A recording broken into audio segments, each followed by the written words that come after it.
And welcome to Media Monitor on this rather chilly Sunday morning in Johannesburg.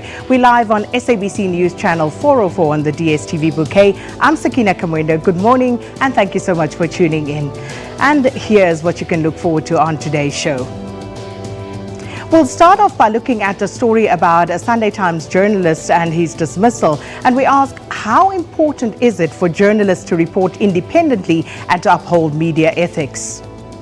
We're also hoping to chat about a new explosive tell-all book, Indentured, by Rajesh Sundaram. And we will wrap it all up with our interview with Palestinian-American journalist and author Ali Abunimah.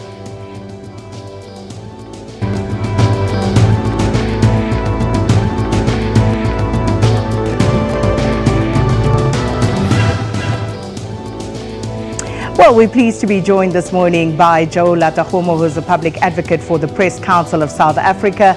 Also with us, our media specialist this morning, Palisa Morudu, and digital news producer Putule Putini. Good morning and thank you to all of you for joining us. Good morning. But before we delve into further discussions, let's take a look at what the Sunday newspapers are leading with this morning. The Sunday Times is leading with a story about Jacob Zuma, who's facing 16 charges of corruption, fraud, money laundering and racketeering. And Zuma's lawyers will argue that the former president had no intention to commit a crime when he and his former financial advisor Schabir Shaik met with French arms manufacturer Thales, and that he was following ANC policy to support black business. The City Press is running with the story about the controversial Gupta family. The poor in the Northwestern Free State provinces were fleeced to build a $1 billion hospital for the rich in Dubai in a plan concocted by the family. The Sunday Independent is leading with a story about Schabir Shaik. Shaik says he received a series of bombshell questions from the Hawks ahead of the NPA's announcement on Friday that it would reinstate corruption charges against former President Jacob Zuma over the controversial arms deal. Shaik says he has to respond truthfully and revealed that 5 of the 10 questions are quite damning against Zuma. KZN Sunday Tribune is also leading with a story about how Schabir Shaik was questioned by the Hawks before the National Prosecuting Authority announced on Friday that it would reinstate corruption charges against the former president over the arms deal. Zuma's financial advisor said he could not elaborate out of fear of jeopardizing the investigation. And lastly, the Weekend Argus is running with a story about an increase in house break-ins in parts of the Cape Flats. The areas targeted include Mitchell's Plain, Lentegeur, Grassy Park, Fairways, Ottery and Lansdowne. So that's what the Sunday papers are leading with this morning, but we shift focus now to the digital segment where we look at the hashtags that were some of the conversation starters this week. Putule, please talk us through it. Well, second, the first topic we look at is the Zuma charges. This topic has been making rounds on social media, specifically on Twitter. Now, if you look at the graph we have up here, we see that globally this topic, people have been tweeting about hashtag Zuma charges more than 8,000 times, and the retweets have been 7,800. And if we look at the related topics, people have been saying hashtag Babakatutuzane, hashtag NPA, hashtag Zuma, and hashtag SABC News as well. Now, this was sparked by the NPA decision that was made on Friday that the former president Jacob Zuma will be facing corruption charges and fraud charges. That's interesting. You know, it's quite significant, the number of tweets and retweets, but I must say personally, I thought it's quite fewer than I would have expected. I would have expected more on this front. And Tate Joe, are you surprised by those numbers? I'm actually quite surprised. I would have thought that it would be greater than that. Absolutely. Now, if we look at some of the tweets that we have from this hashtag, the first one says, "We wouldn't be here if Zuma respected his job and loved it like a normal person would." Hashtag Zuma, hashtag Zuma charges, hashtag Sean Abrahams.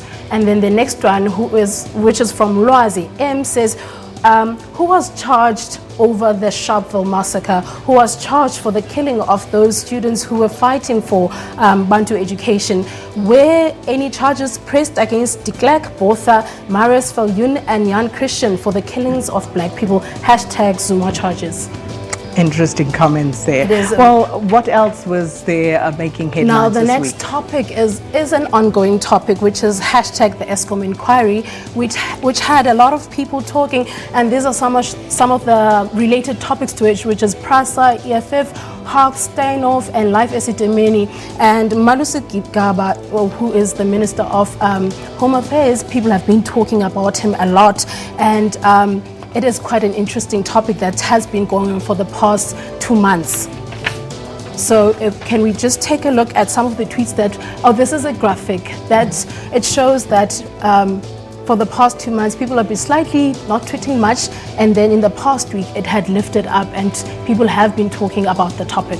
Very sharp increase there. Yes, indeed.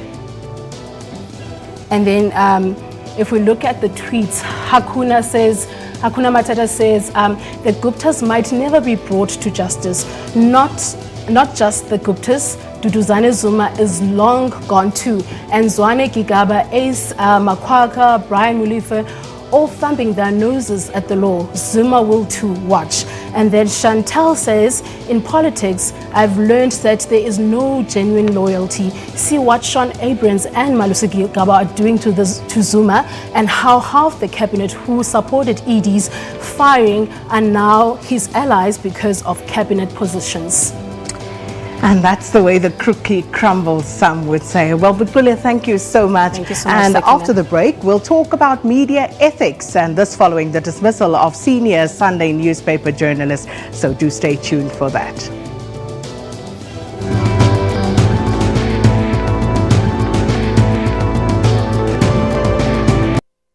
32 nations, 44 matches live on SABC 1 and 19 SABC radio stations. SABC is the official broadcaster of the 2018 FIFA World Cup Russia. Special assignment. Crime keeps the society in terror and pain. Why so? If someone tells me, tells me, okay, look, you need a silver, and I get you all driving, I'll take it. What pushes normal people to be so hard, heartless, and brutally kill one another? The other side of it could be more for their own psychological need. It might be part of a sexual fantasy that they have. It could be about power and control. After proper investigation is followed, the perpetrator gets arrested. It was quite a massive process. And I couldn't do it at minutes. I think justice is served. Emotional scars remain. We would pay any price to get him back, and the sad reality is that it's gone. Special assignment. We unravel the truth every Sunday at 21:30.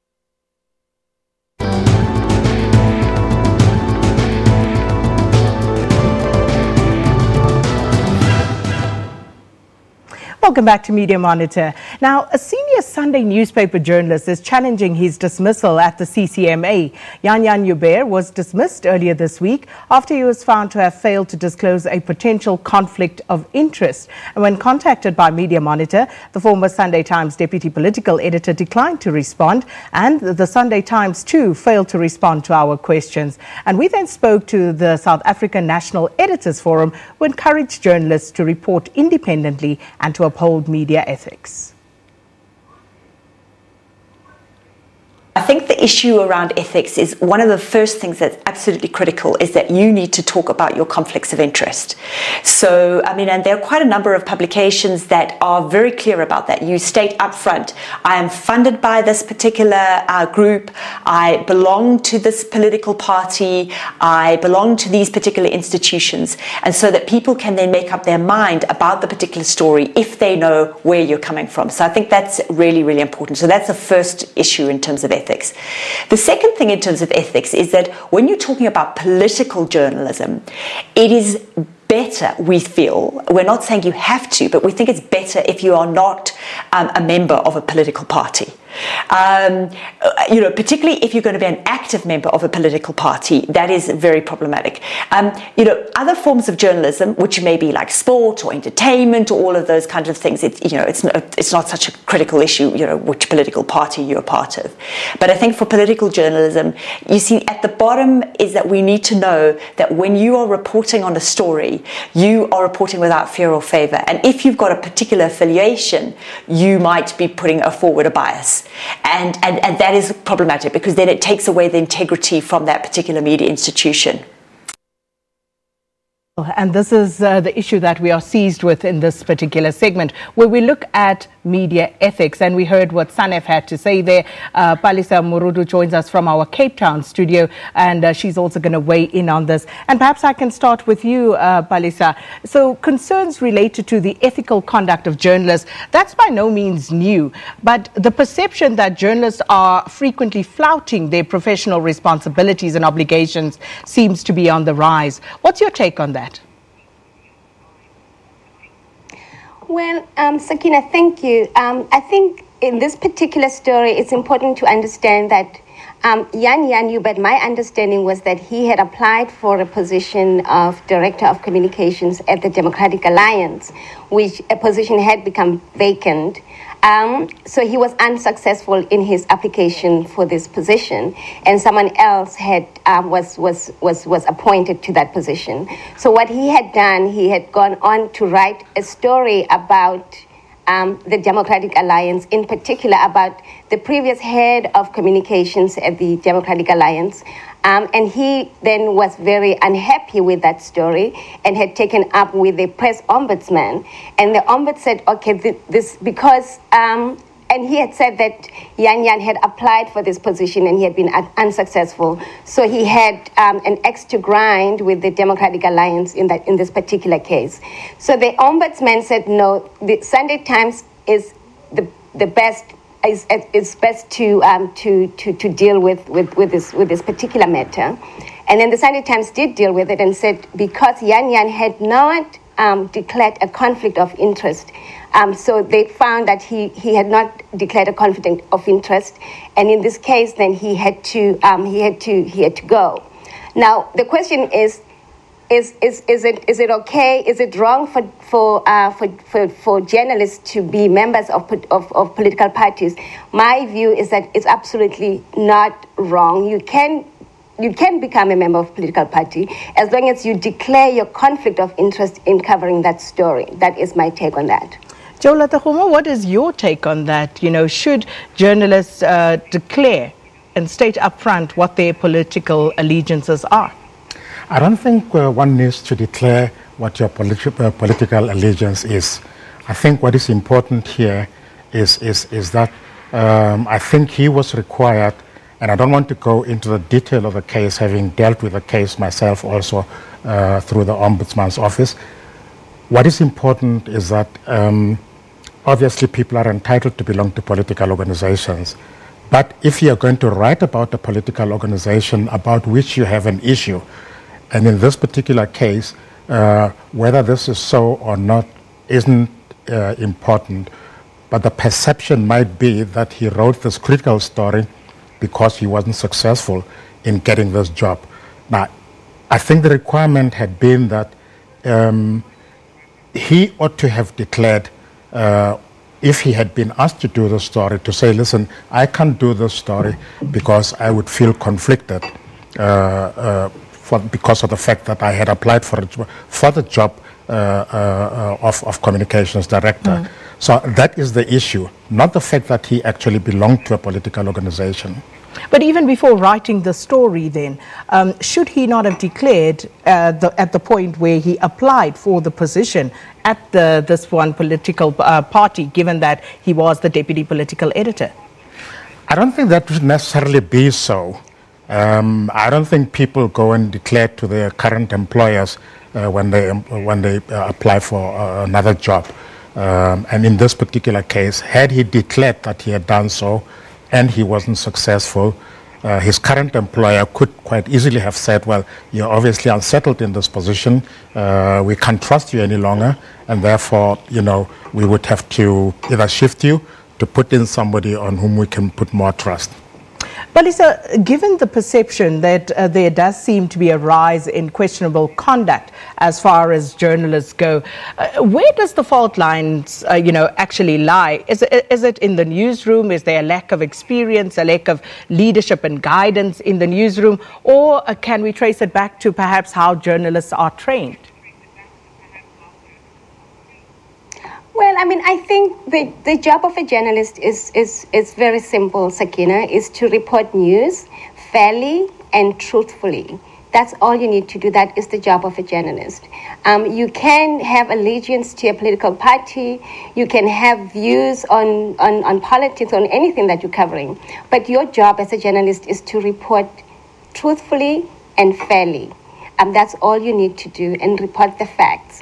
If you stick to that, and that's absolutely the way to do it, to do journalism. You don't have any other job, any other thing. All you have to do is to report truthfully and fairly, and report the facts.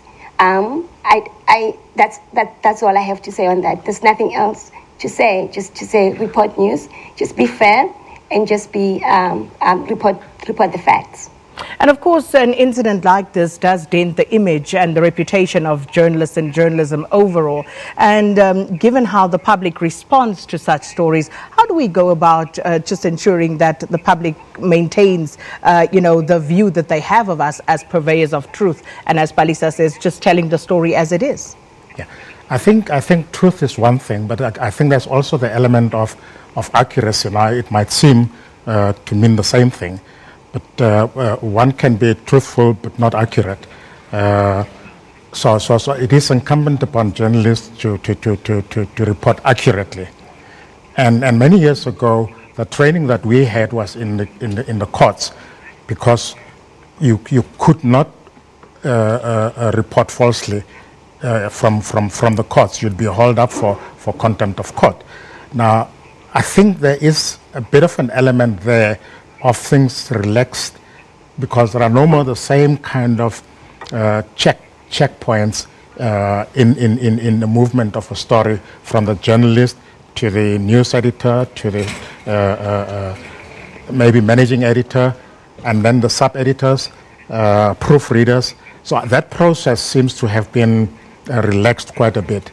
There are quite a number of stories that have emerged on similar kind of basis, where the issue of ethics in journalism comes up.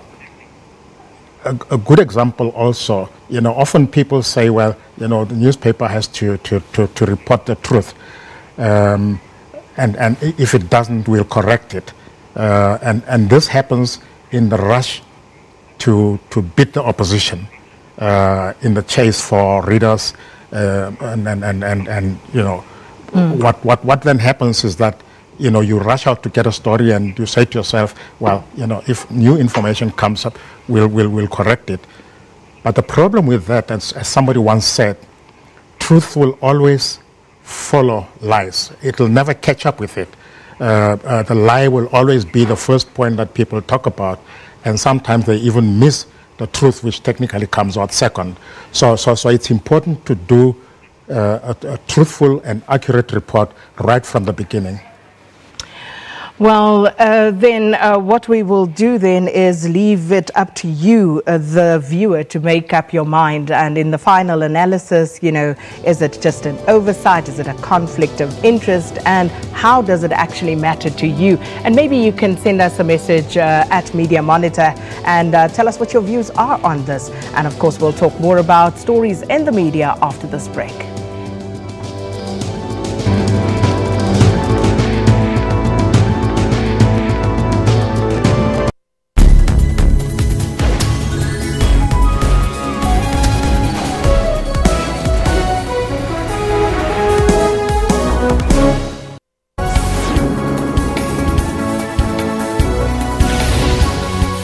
So the issue of waves is that don't underestimate yourself.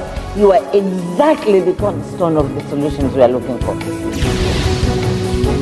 to go and intervene and make sure that people respect the Constitution. Now, if drug dealers are paying political leaders, then you will never get rid of the problem. We need to see detail that we will not see further bailouts. Fidel, a towering figure of the 20th century. Stay tuned to PM News for all your news updates every Saturday and Sunday from 1500 hours.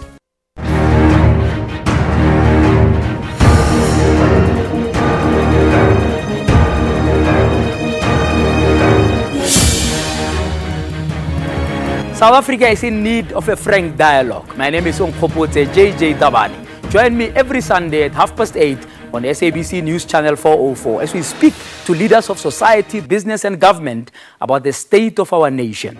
Come now, let's talk frankly.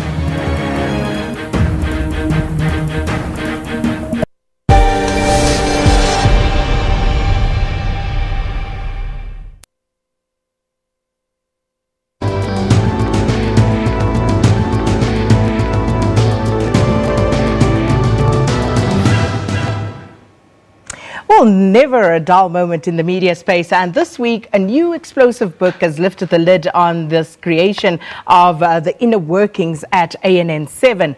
Indentured Behind the Scenes at Gupta TV is a book written by Rajesh Sundaram, and he's a former editor at the news channel, and he joins us now on the line from Chennai in India via Skype. Rajesh, thanks so much for speaking to us today. Thank you. So firstly, let's start with the title, Indentured. Briefly explain to us why you decided to name it such.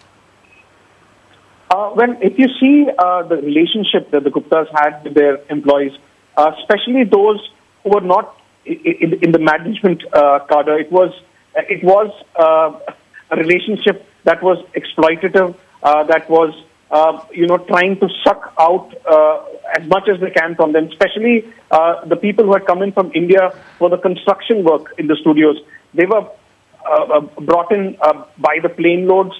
They were put up at the site, pretty subhuman conditions in which they were working. And that's one of the reasons why I called the book Indentured.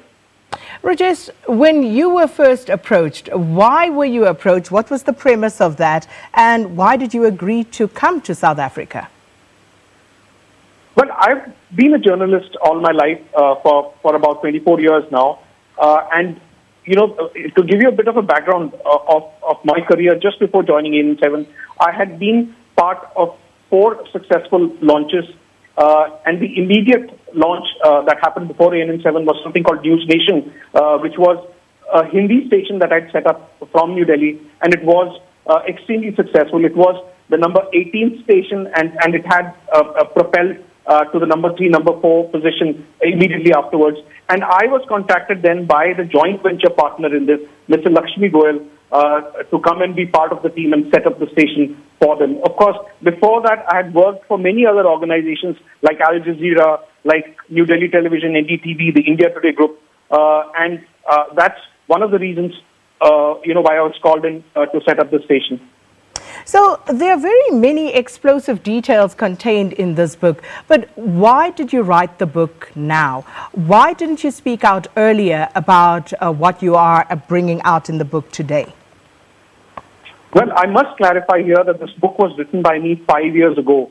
I took a 3-month break after I had quit ANN7, after I had come back here, after the horrid experience I had there, and I wrote this book and I gave it to my publisher, Jacana Media. Now, Jacana Media and I have been struggling against legal challenges over the last 5 years to release this book. As you can imagine, most of the people that I mentioned, they were still working at ANN7. And, for them to ask them to corroborate it would have been a little difficult because they had families there. They, it would be expecting them to put their life at risk. Over the years, many of them moved out to other organizations. Some of them came back to India and they said they were happy to corroborate. But also, when we sent them affidavits, they were very scared because they didn't want to testify against the Guptas. They're scared for their lives. They were scared for the interests of their families. And after 5 years, finally, after the events that happened over the last few weeks and months, the lawyers finally gave us the go-ahead to publish the book. As far as me not complaining, I have done that. if you remember, and this has been reported in the media as well, I have got the emails. As soon as I left ANN7, all the irregularities that I saw there, the violation of labor laws, the violation of visa laws, all of that was reported through multiple emails to the Home Department. But I was sad because I was never contacted about those complaints that I gave out, and there was not even an acknowledgement given to me. I had marked 4 South African journalists on the complaints that I put to the Home Department at that point. But despite all of this, I was never complained. So to say that this book has been written now and that I did not complain earlier is wrong. And I would want to set the record straight. I have copies of the emails that I sent to the Home Department complaining about these issues. And it's been years, and there's been not even a call that I've received from them. So you haven't received callbacks from the authorities, but with regard to journalists, what response did they give to you, if any at all, about why they were not willing to follow up on the claims that you made? Well, some of them were still working there. And they had their families, they moved their families at that point. And those who had moved out didn't really want to get on the wrong side of the Guptas. I mean, I sent them the copies of the book and said that, would you be able to give me an affidavit verifying these things? They said, look, we know that what you've written is honest, it's a truthful account, but we wouldn't want to, get on the wrong side of the Guptas because they know the kind of people these were. But of course, now, just before the book was published, many of them came forward and said that they stand solidly with me in solidarity now that the book has been written. I've got calls from many people who work with me, both South African and Indian, who said that a lot of bad memories came back to them when they read this book. And I have my sympathies with them. It was extremely traumatic for me recollecting all the events and writing it down in the book when I did it 5 years ago. So that's the whole cycle. It's taken us 5 years, and I would want to thank Jacana Media. I mean, they are a publisher in South Africa, and they had the courage to stand with me for those 5 years. They went through with the whole legal process, and finally, when the lawyers gave the go-ahead, they published it without losing a minute. And then, Rajesh, as a seasoned journalist, what would you say was the most shocking details that emerged from you in terms of what was happening in the ANN7 newsroom during your stay there? Well, everything was wrong. When I came in there, within a few weeks, I realized that, there was no editorial integrity. There was those meetings that we had with President Zuma, where he would talk about how this should not be a out-and-out propaganda station, but it should be used subtly to discredit his rivals, both within the ANC and outside.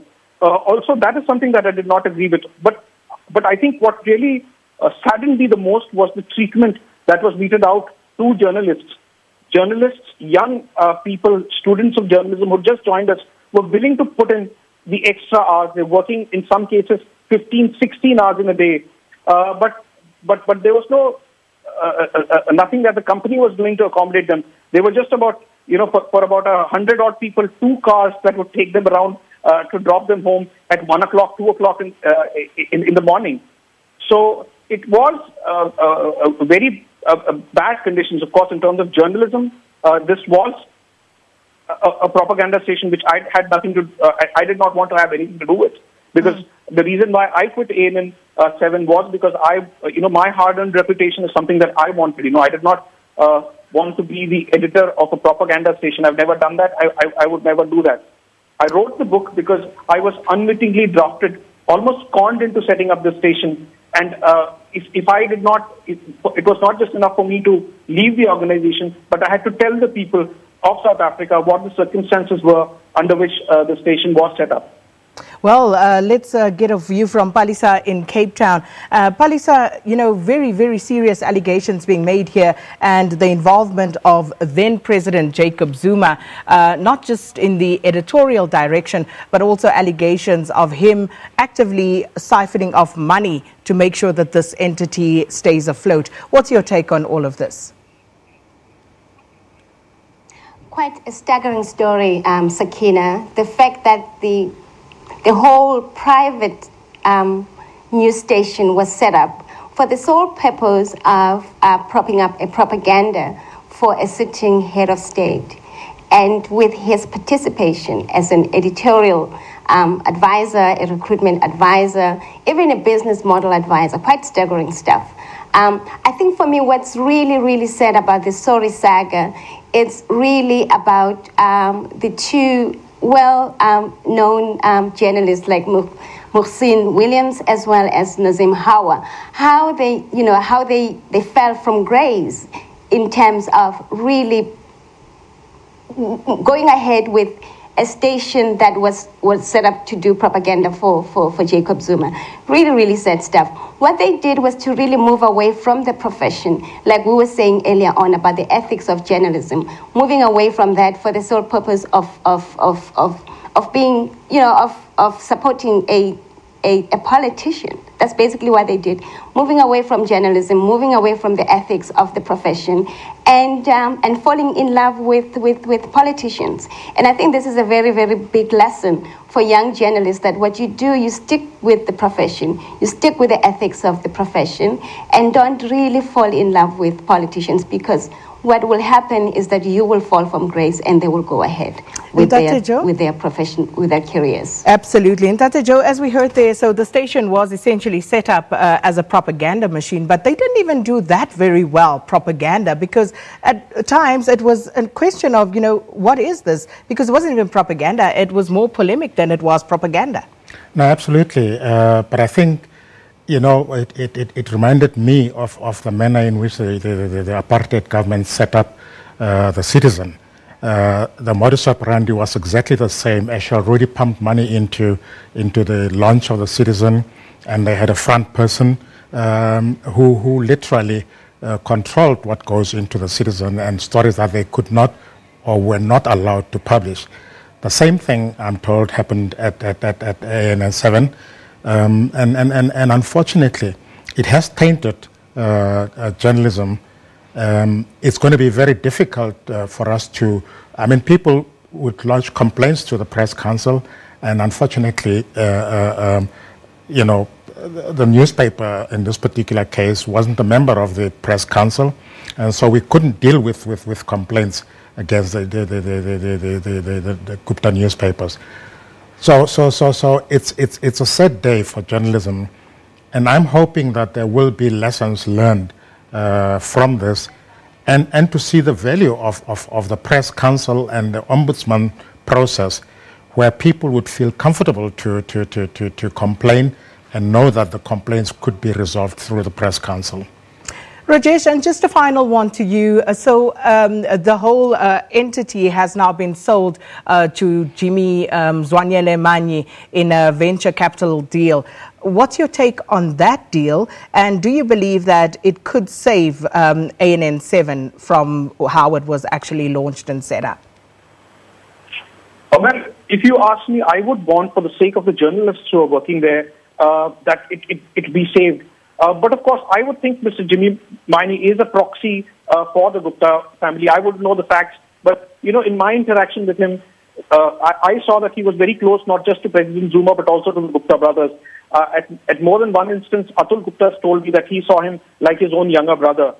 So I think what is required right now, for the sake of the journalists there, is for a credible investor to step in, and for the station now to be unshackled from its past, and for it to go ahead and be a station that sets benchmarks, that's neutral, that follows the higher standards of journalism.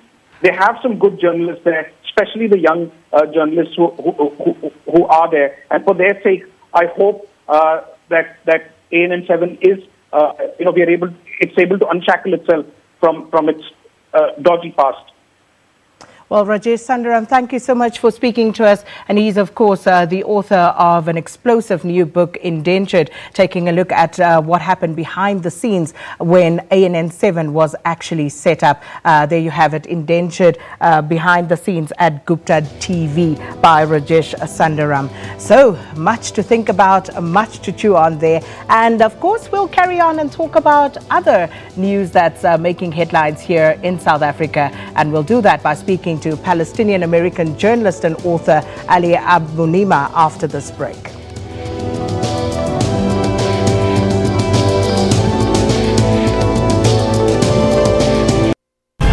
Our Bill of Rights is the cornerstone of democracy. It enshrines the rights of all people in our country and affirms the democratic values of human dignity. SABC News celebrates Human Rights Month in the year of Madiba. # Know Your Rights.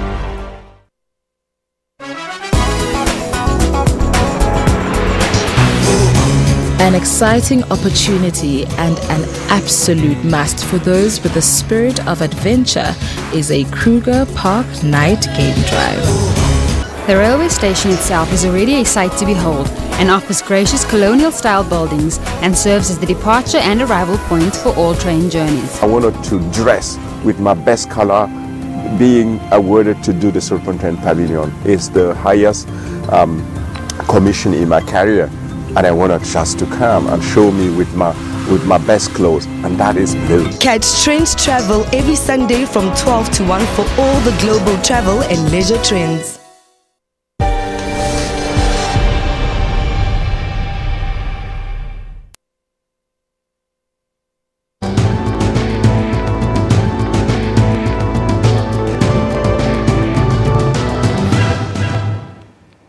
Welcome back. Now, we're introducing a bit of a new segment on Media Monitor this morning because we're going to take a broader look at the media across the country and also what's happening in community newsrooms, be it print, be it TV, radio. What is it that they are doing and how does that actually differ from what mainstream media is doing? So this week's first edition of this feature, we will be looking at a report compiled by our reporter Iviwe Poti, who went to Kubela FM, which is a community radio station based in Zwide Township in Port Elizabeth. And she caught up with the acting head of news there, Nomzamo Mwezula, to talk about what their top stories for this past week were and also what dominated their news bulletins. Our top story for this week was where the MMC for Budget and Treasury in the Nelson Mandela Bay, Councillor Retief Ottendal, has announced that the municipality, they are in talks with opposition parties to relook for approval of a budget adjustment. Okay.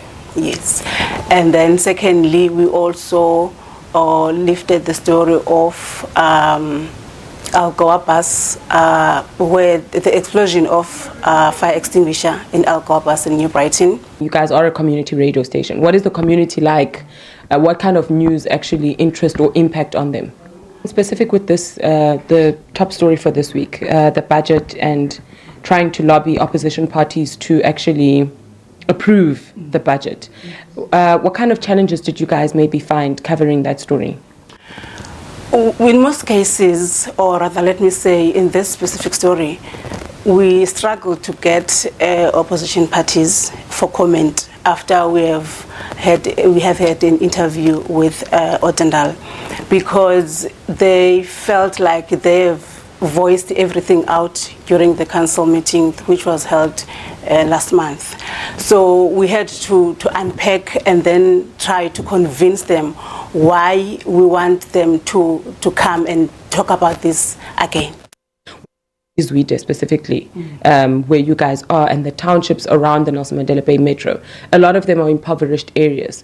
What kind of things do you guys do maybe as a newsroom to unpack these, like is there a change of language? How far do you go to explain to them exactly what the news story is about? Okay. That just because Zwide, it's very rural, if I may say, we try by all means to give them with the language that they will understand. that is 60% closer as the community radio allows so we manage, let me say, we try by all means to dish information with the language that they will understand. We also at times invite people to come and unpack what does it mean for the budget that's not approved, what will affect them as the community, what they must expect if this takes longer than it's expected. As head of news now here for Inkubela, how do you think this specific story, the budget of the metro, which is now being halted, which is on pause, how do you think it will affect a community which is in need of service delivery? It will affect them a lot because now, as you have just said, everything is on hold. And then they are busy trying to lobby each other to come back to the drawing board and relook on how or what must be done for the budget to be approved. So it affects them because there are no services that are being rendered at the moment, since there is a budget that is waiting to be approved. Bethile insimbi yesithathu eNkqubela FM indaba sifunda nguNomzamo Mwenzula. Isebe lezempilo kwiphondo leMpuma Koloni lithi ngenxa yothotho lweziganeko zokuqweqwediswa nokuphangwa kwabasebenzi benkonzo zikaxakeka eBhayi kuzonyanzeleka kuqale kwenziwe uhlolo ngendaba abizelwa kuyo kungenjalo bahambi beligquba kuyosabela. And that, of course, our new feature. And looking forward to taking a look at what's going on in most of the community newspapers, also the radio and TV stations in the various communities across the country. And that, of course, is a very important component, Ndatejo. But have we given sufficient support to community papers, to community media as a whole? I don't think so. I think we perhaps have overlooked the importance of community newspapers. I suppose as we have a community TV, community radio, the journalists sometimes go in there untrained and often get it wrong. And what we seem to forget is that the perceptions built up about the media, if a community newspaper gets it wrong, it reflects on all of us. And it's important for us to actually address this. On the press council, we've decided that we're going to have workshops for community newspapers, both in terms of the press code and in terms of general news, legal matters. And we will have partners in doing this. So it's a process that we're setting up because we are now getting more and more complaints from communities who complaining about articles in community newspapers, and they might seem small newspapers, but it's important, and the readers in those areas need to feel that their voice is also being heard. So that is what we believe our role should be as the press council as well. And, you know, Palisa, as someone who started out in community radio myself, you are essentially left to your own devices. You have licenses that are issued, and then inevitably someone tries to take ownership of the entity, and you are left to your own devices. So what you end up doing is you try to emulate what the mainstream and commercial media are doing.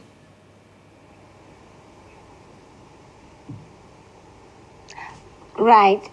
You know, and it's very, I mean, first of all, I think community media is a very important platform. First, to air out community issues, because you know, people can read about themselves in their own local newspapers or local radio or local television.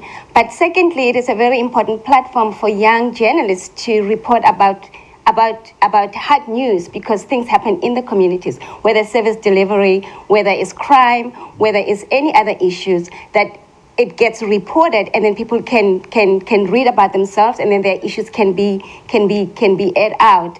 It's very, very critical that we support community media, because it is the voice of the people. It's a really true voice of the people. Before it becomes national news, it becomes local news. It is local news, and then it is only through a community media that issues of service delivery then becomes become national news. If you take, for example, what was happening in Malamulele in Limpopo, it was a local news, and then it became so big that it became national news.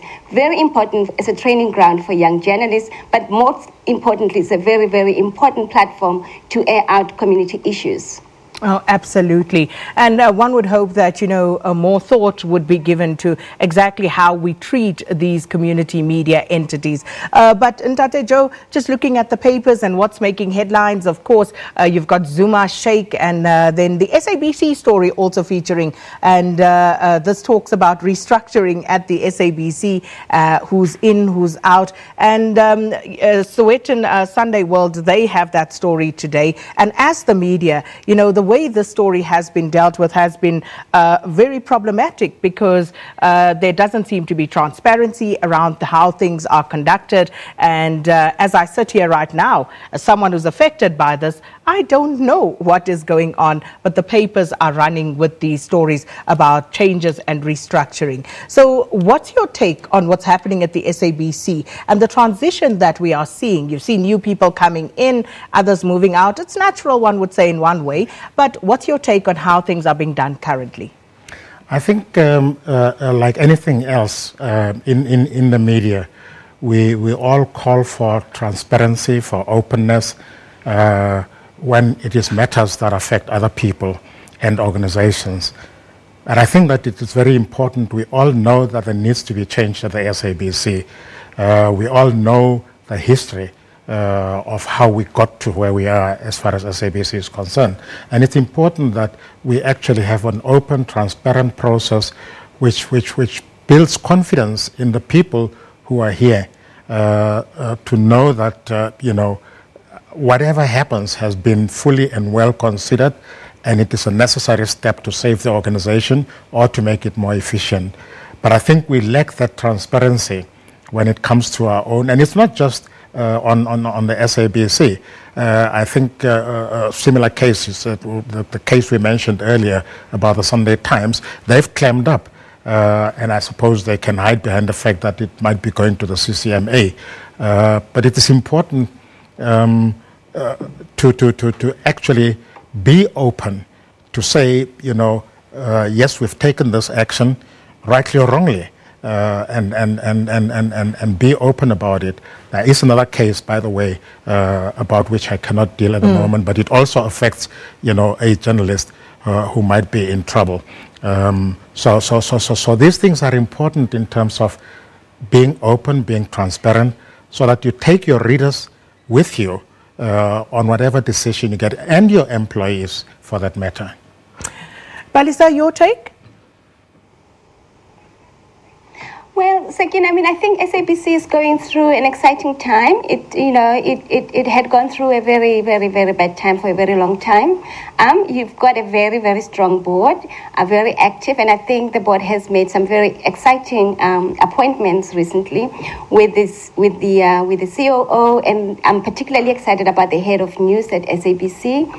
She seems switched on, and she seems like a very right person for this job, and I'm very looking forward to exciting time at the SABC, and I do think that it is right now being steered in the right direction, and it's quite exciting. I'm very, very happy with the recent appointments myself. Well, I think at this stage it's a question of let's wait and see. No doubt that there will be more developments on that front this week. But apart from that and Zuma, anything else we could look forward to according to you this week, Brajo? I think you're saying apart from Zuma. Unfortunately, I think that is still going to be the major story for the next few days.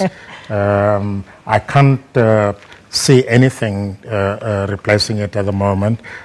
So we will see more of it in different forms, different people speaking about their views on the case. Balisa?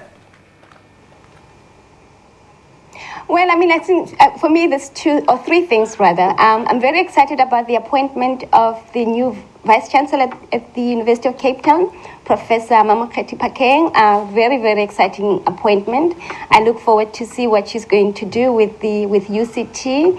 Very exciting. And like she says, she wasn't sure if UCT was ready for her because she's, colorful and she wears big earrings. But clearly 75% of the Senate at UCT is very excited about her. They confirmed her appointment. So I'm looking forward to seeing what she's going to do with UCT.